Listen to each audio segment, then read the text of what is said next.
Alright, so today, Ford, again, it's common. F150, yes, 5 liter. What we're after? The condenser, the AC condenser, which it's back there. Not because it's leaking. Air conditioner compressor. The AC compressor is leaking, but there is a dryer built onto the condenser, which technically by warranty you replace those. Same labor to do it. With or without the condenser, might as well do it because it's cost effective that way. The expansion valve, there's a condenser and there's a compressor. So we're going to, I started pulling the top panel off, I should say, and I don't, where did I set it? Oh, here it is. It laid across here with a bunch of these push pins, which we just popped those out. The air filter box set on top of it here, push pins, and one 13mm bolt. Just unclasp that and it pops out. What I'm doing is going to try and finagle this out without taking too much apart, but I have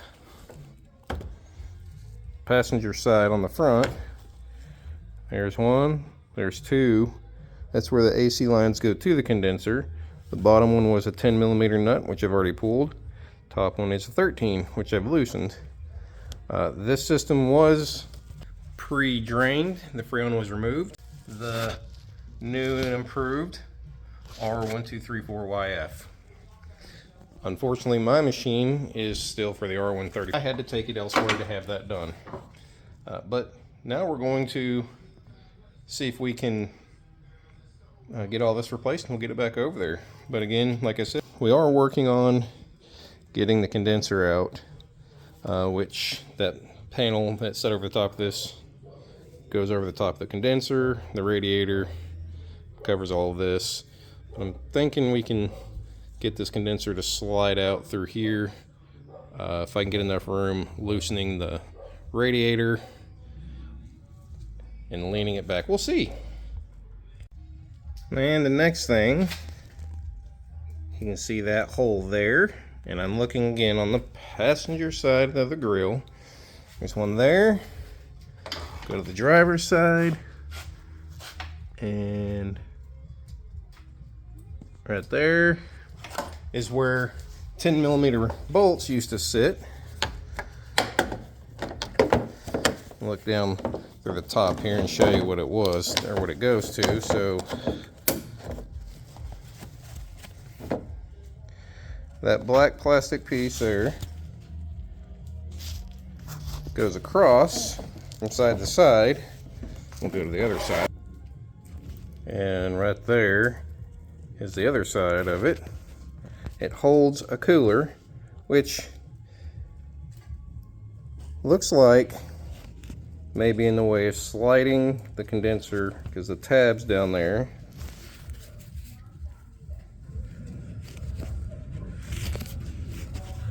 Which right there is a tab for the condenser, and then there's another one, so that one would have to go in between that, and then there's another one. It's right here. So I took those tins out. I ran this long cordage extension with this wobble 10mm socket. You can space it, you can get it between the grill there. So get on there and bust them loose, both sides, and then you can run your hand down in here and turn it out the rest of the way.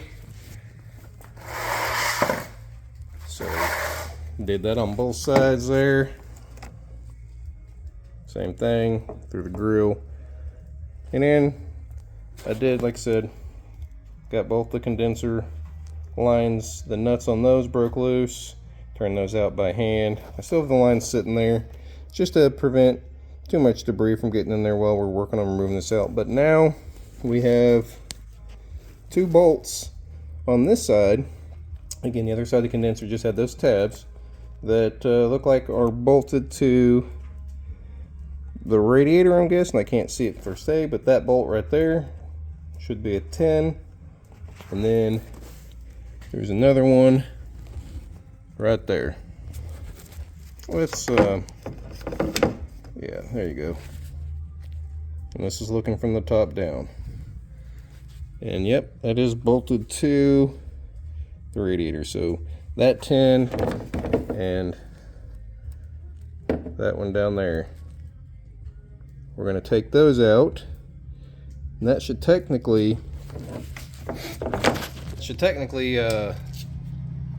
separate the condenser there from the radiator, and then we'll see if we can loosen the radiator and essentially just kind of assist it back and slide that condenser out.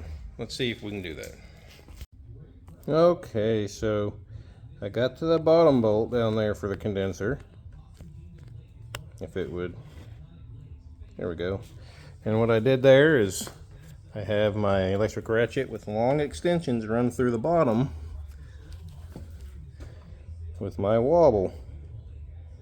And of course what I had to do was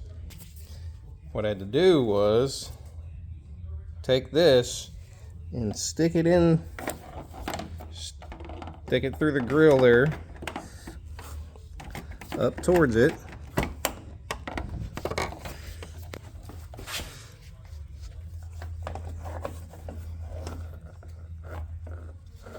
I'm sure this is much easier with two hands.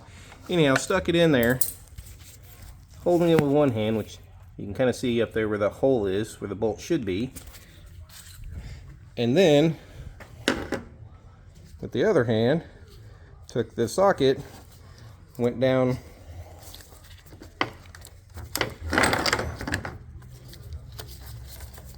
and just connected it on there, because the socket would not fit in between there. This truck does have what's called a active shutter grill in there, so that's essentially all of that right there. That moves electronically to prevent airflow from coming in or allowing it to come in. Anyhow, so that's how we got the bottom one out. Let's work on getting that one, which we'll probably just get in there with a wrench, because, well, you can't go through here to get to it. So I imagine I can just sneak a wrench in through there, break it loose, turn it out by hand, and then we should be ready to see if we can slide it out. Alright, so I was able to get it fished out. Used this closed-in ratcheting wobble-headed thingamajigger wrench. It doesn't have to be like this. They do make other ratcheting wrenches that have wobble heads. I just happen to have these. And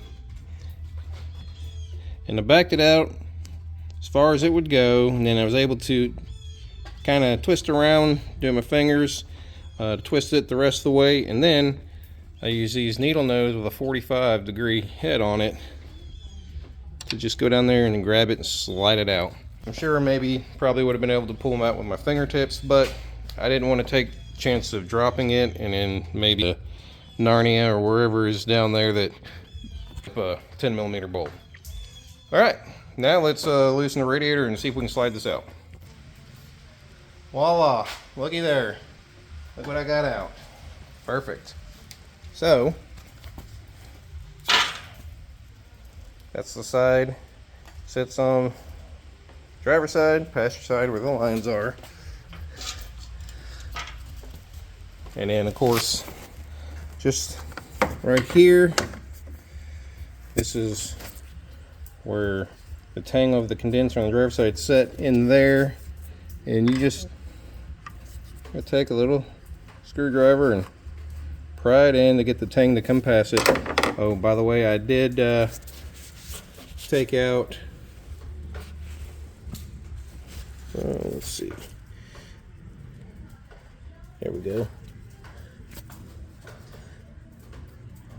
that 13mm, and on the passenger side, that 13mm.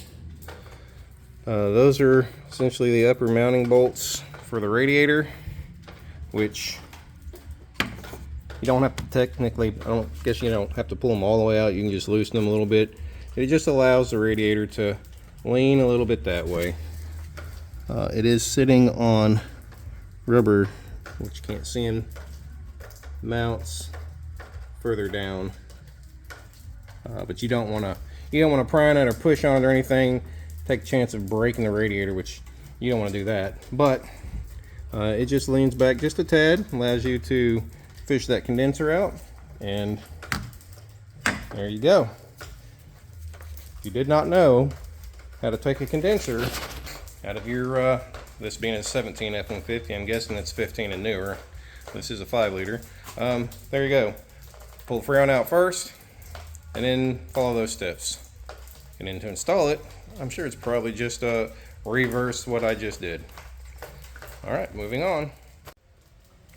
Old condenser, new condenser. This part right here essentially is the dryer. It has a desiccant bag inside there, so the dryer is technically affixed, but you can replace the desiccant bag.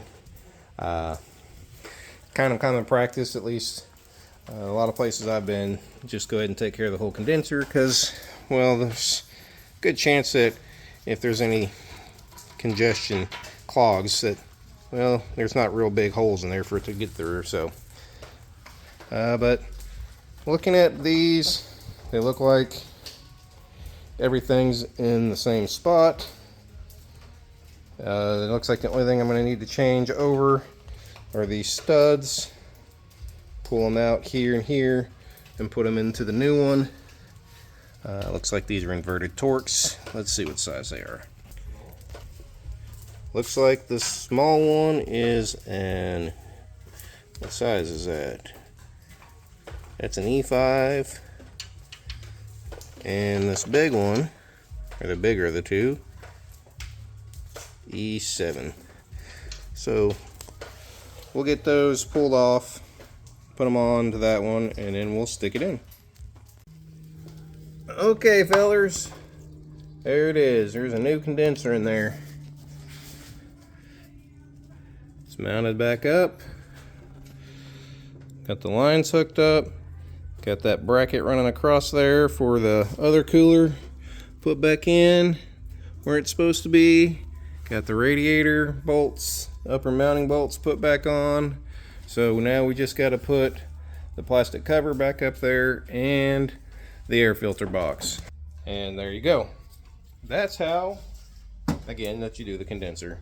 The install was just reverse the removal.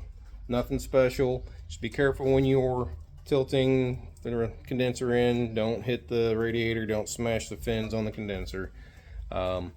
But now, the next thing on this one, which we're going to do the compressor, we're also going to do the expansion valve. They both are getting done. I just decided to do the condenser first. The expansion valve, it's, let's zoom in over there. She's back there,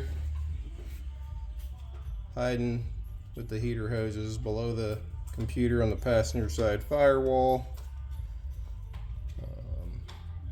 It's right back there. And then of course the compressor.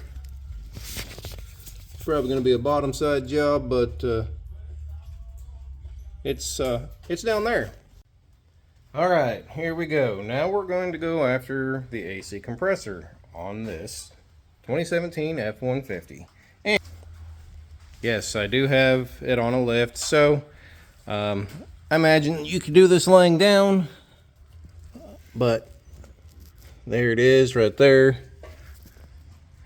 I've got the metal shield, the splash shield, that belly pan that was down here off, and I'm just standing inside here.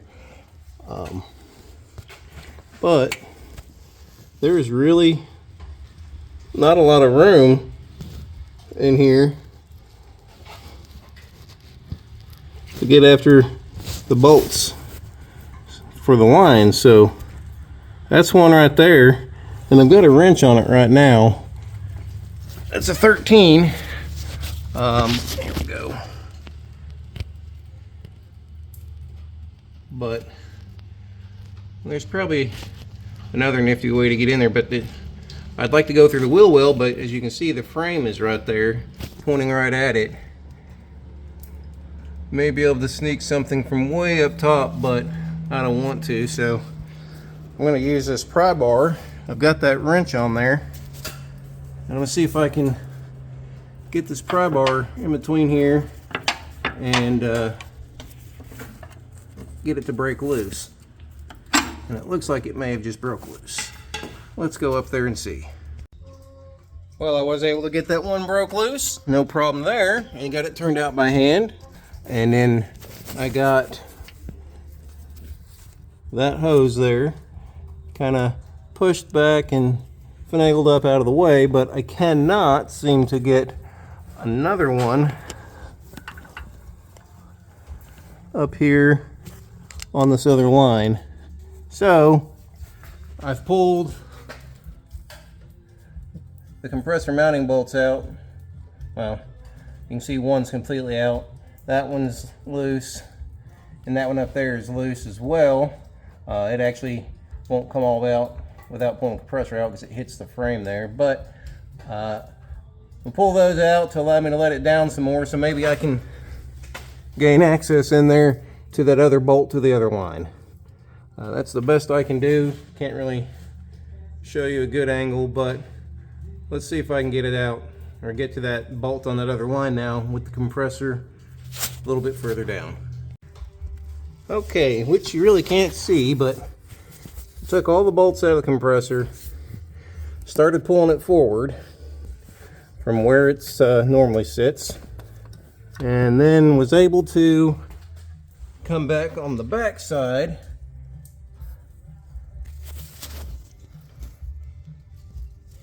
and get a wrench on the nut that holds the line on. So yeah, there's absolutely no angle to really show you on camera, so what a crap video, but it is what it is. Now I'm going to finagle that compressor out and down, and then show you what it looks like. So for clearance reasons, I think which should allow us some more room to sneak that there compressor out past these cooler hoses and the cooler. We're going to pull off the actual compressor drive belt tensioner right there, and you'll just pull out that 10mm bolt right there in the middle and take it out. And then I think we should be able to lift that compressor up and snake it through there. I might be able to show you what I'm talking about when I get that tensioner out. Let me get that tensioner pulled off. Okay, I've got the tensioner out. You see there's two holes there. There is a dowel on the back of the tensioner, a locating pin. It'll essentially go in that bottom one. I'll confirm that though. And then there's the compressor, which we're going to work on tilting out of the hole. I'm not sure what it'll look like here, but let's just see what'll happen. Probably nothing, but camera may fall and hit the ground and break, but we'll see anyhow. So let's see if I can get her out.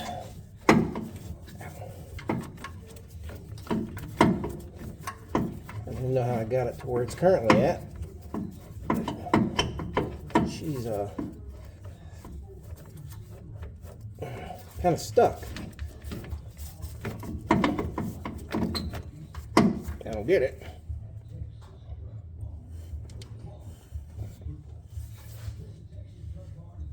As I'm running my face in all this AC dye and my goatee, it'll be glowing green. Too bad it's not Halloween anymore. Man, how did you get that to get stuck back there, kid? Well, I'm on the struggle bus right this minute because I don't know how in the world I got this darn compressor stuck where it's at.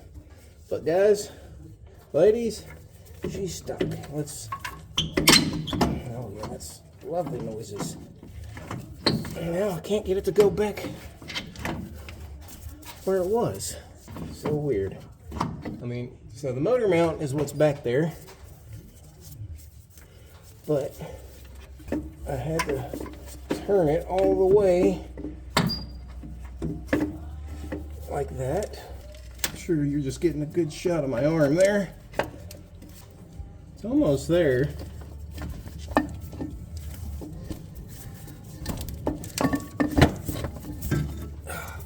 Man. Okay.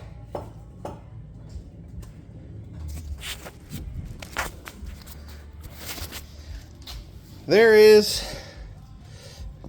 this problematic person. And if I'm looking at this,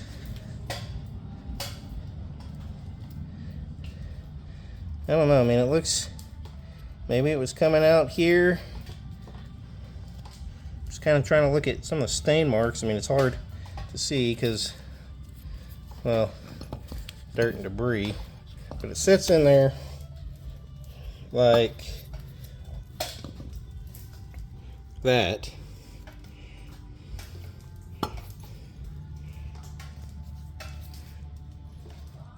And this right here is the high pressure relief. Was pointing at the frame, and it looked to me like it was all over the frame, which that's the wetness there that's all over my face now. Yeah, looked like it was pointing at that little part of the frame, which is where your differential bolts in, and then all of that is dye. It was coming down. You see, well, you can't really see, but this has got green dye on it too. So, okay. Well, that part's done. A little bit of a pain in the ass, but let's get the other one opened and check the oil level, fill it up, and get it installed. Alright, so there's the old compressor, here's the new one, and of course it has a sticker on it, which I already tore, but it says this compressor is filled with 5.4 ounces of PSR1 oil. It says add 4 ounces of PSR1 oil more to vehicles equipped with rear AC. From my understanding, PSR1 oil is a synthetic based oil that is compatible with both R134 systems and 1234YF systems. Regardless, from what I looked up, the spec said the compressor holds 2.7 ounces of PAT. Well, and the sticker under the hood of this truck also says it works off PAG oil. So we got some PAG to put in it. We are going to drain this compressor into our fancy measuring cup there, see how much is in it, and then we'll add our oil back to it and then install it in the truck. Let's see what's in this compressor. Okay, got those caps pulled off, and let's pour it out and see what comes out. Well, we got some oil coming out of there.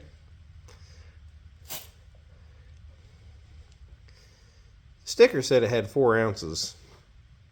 Let's see if it has 4 ounces.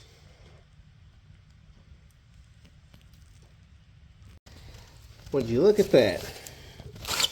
There actually was 4 ounces in there. The sticker didn't lie. Look, even though it did say it had oil in it and it said how much was in it, are you willing to bet your system that that company did their quality checks to make sure it was in there? If so, go ahead and don't check it. Otherwise, always good to check and make sure there's actually oil in the compressor like it says there is before you install it. Put a dry compressor in there, you might as well just take all that money and throw it in the toilet. Alright, moving forward. Okay, we got that one filled back up. Like I said, we used our PAG oil, and then we went and put these caps back on there. Hopefully I can finagle it in there with them on there. That'll help prevent from spilling all the oil out, because, well, I had it in pretty much upside down coming out, where I'm surprised there's no oil that came out of this one. But for grins, we're gonna dump this one and see if anything even comes out. Let's see what happens. Oh, we got dust. More dust.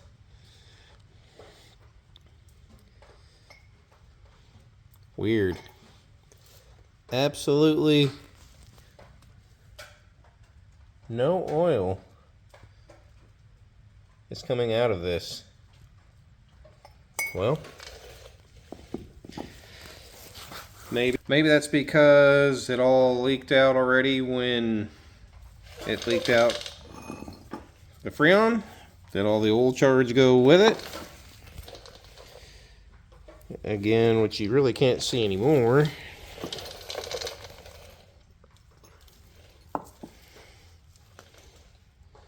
I mean, usually it sticks, but I was fairly certain that it was coming out of here, even though there wasn't a whole bunch on it. Shop I took it to evacuate it for me said it was leaking out of the back, which, I mean, this is really the only place I could imagine it being leaking, but it looks like there's some trails possibly out of this front seal, or where it splits. Shoot, I don't know. They did. I asked them to charge it and check pressures and all that to make sure that was good. Hopefully that's what they did. I mean, it looks stained right there and all right here, but that's definitely looks dark. So we'll go with that. And yeah, so nothing came out of there. Let's put that one back in. Well, we were put on a brief pause to get the compressor reinstalled. We did not have the right seals. The compressor came with seals, but it did not have the right seals technically, I guess, for the lines, so we had to order them. Kind of different than normal seals. They have these little metal washer insert things that are a part of them, and then of course here's the other one for the other side. So we're going to get these installed on the lines. Those two lines right there, I've already taken the one orange O-ring off of that one. It goes in that notch around there, and of course you can see that plate has another seal on it. And then the other line there, that O-ring sits with the little metal washer, goes inside that one there. So we'll get those installed and I'll show you what they look like installed. Alright, so we got the O-rings. Oh shoot, move the light. Kind of see them. Yep, O-rings on both lines replaced. Of course, before you put them on there, definitely make sure you put a little bit of oil on there.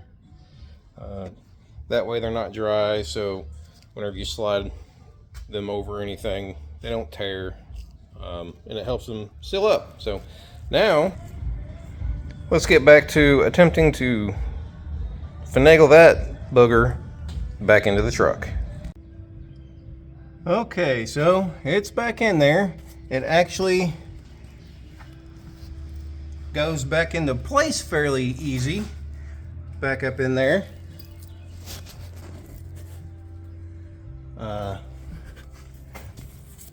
There is 3 bolts. The top one, you cannot get into the hole with it in place, so you got to put it in there and then stick it up there. But the tricky part was getting the lines tightened, because there's really not, at least that I found yet, a good spot